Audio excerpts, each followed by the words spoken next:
What is your definition of health and healing? Can I say that sometimes I don't always follow?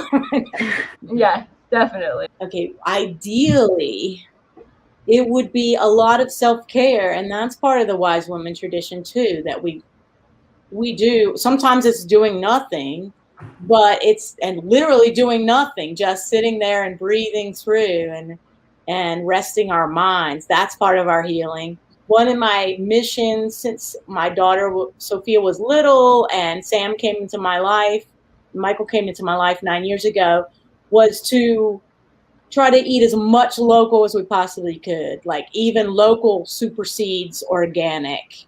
I don't want high mileage fruit as much as I can.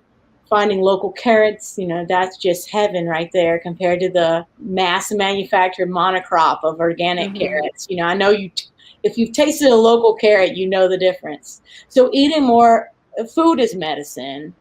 Although I was, living without regrets. I didn't meet Frank Cook other than listening to him online, but I do try to eat something wild every day because rest in peace, Frank Cook. But I think that's part of good health and nutrition. If you can have access, trying to find that friend that has the land, right? Like Ellen has the land, and getting some of that. And it could be that you just make a vinegar, a chickweed vinegar or violet vinegar. And so you're sprinkling a little bit of that wildness every day on something that you eat, a salad or greens. So that's something I've committed to.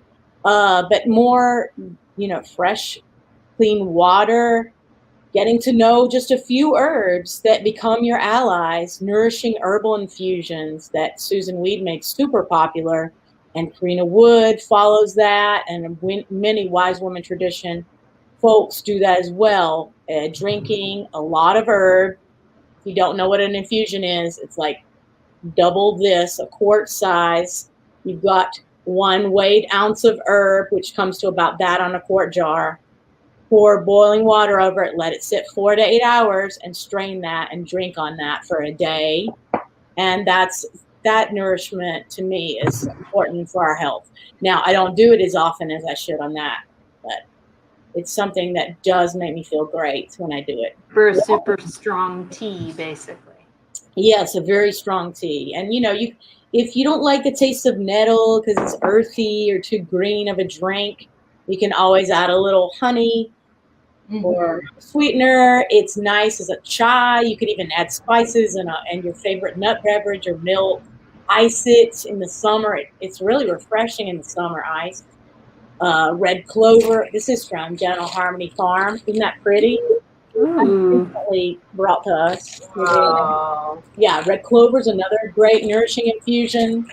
Milky oats is another one, or oat raw. And here's their milky oats. I had a few left that I dehydrated, but you want to break those up before you pour boiling water over them. Okay. All of these are really part of the best regimen for me, and a little downtime away from everybody's grain.